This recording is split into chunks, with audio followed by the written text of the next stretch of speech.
for a long time, if you went to most interfaith gatherings in America, it would be like the setup to a joke.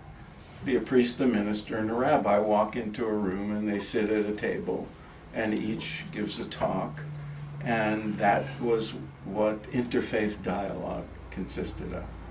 Authority figures, usually, giving a talk about their tradition. It was all very nice, and everybody loved one another, presumably, and tolerated one another.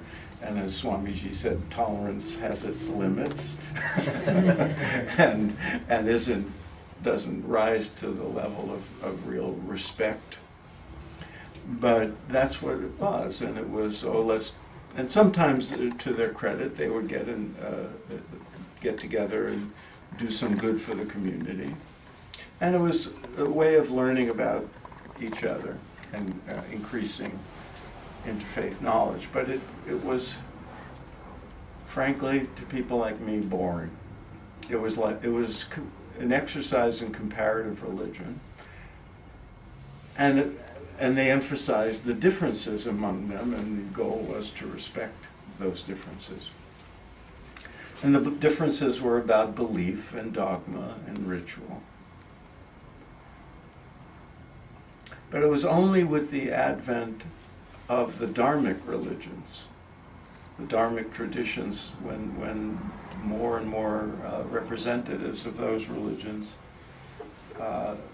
entered the mainstream of American life, that interfaith started to broaden. So there was more diversity. Wasn't always the case, but at least in major cities, sometimes there'd be a Swami, sometimes there'd be a Zen monk or somebody, or an imam.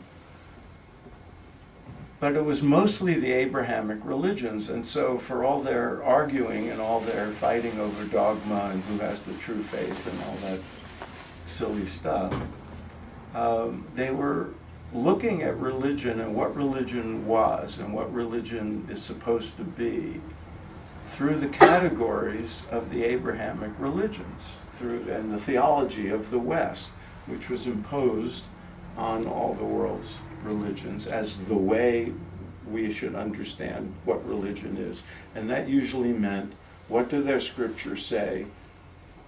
What are their rituals? What are their holidays? What are their dogmas and doctrines?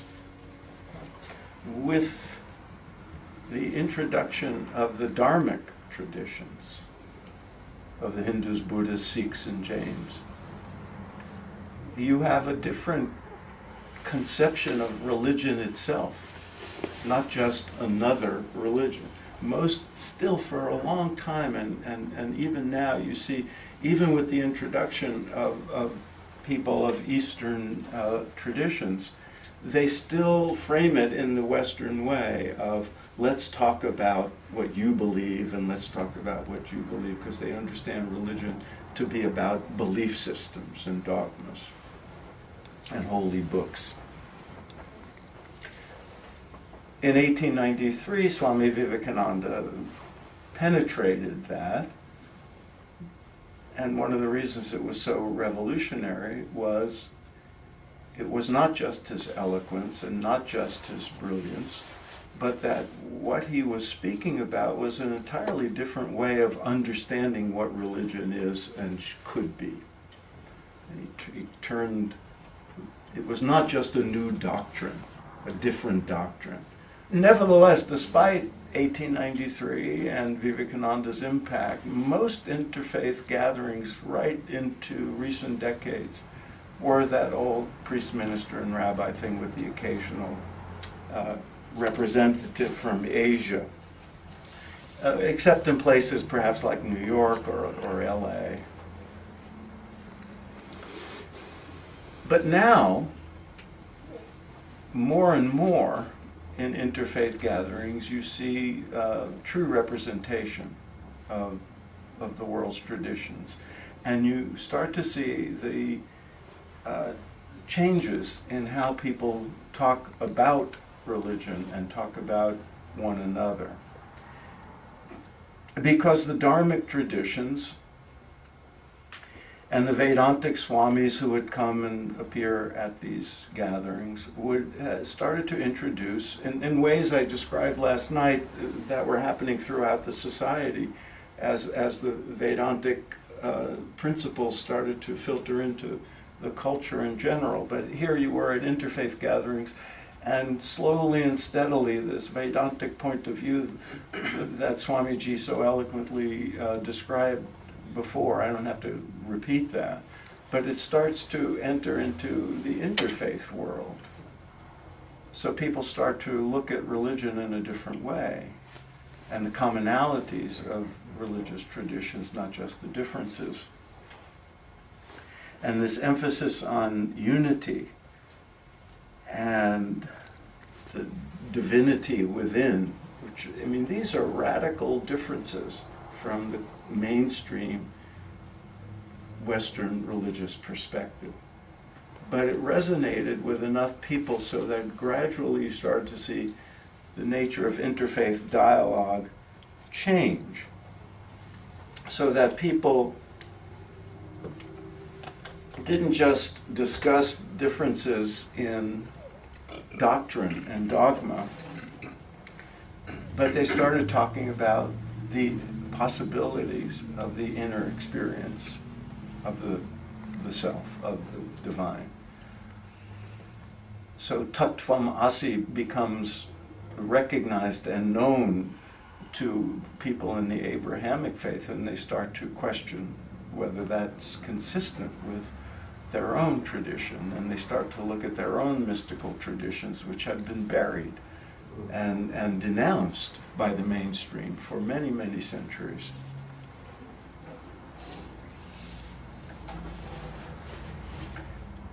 One of the things that shocks many Americans when they go to a Vedanta society or any of the other Vedantic lineages is the respect that, the genuine respect and reverence that the Eastern traditions have for the Western traditions. They don't denounce them.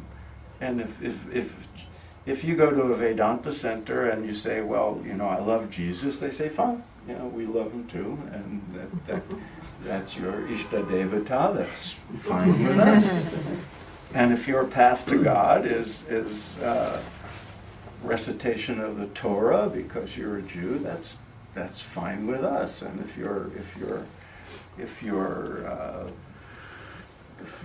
revere Muhammad and you do Islamic rituals, that's fine with us. Now this is very different. This is a game changer in interfaith dialogue, and it started to change the way people in the West conceive of the possibility of not just tolerating other faiths, but actually learning from them.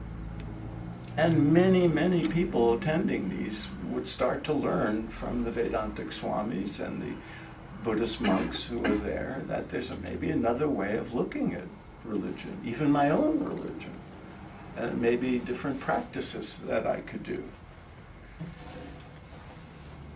This business of whether religions are the same or one, the oneness of religion that is so essential in the Ramakrishna lineage and in Vedanta in general, this is very difficult for many Westerners to understand, because they look at doctrine and they look at dogma and they say, well, you know, how can religions be one when you believe this and we believe this and so forth.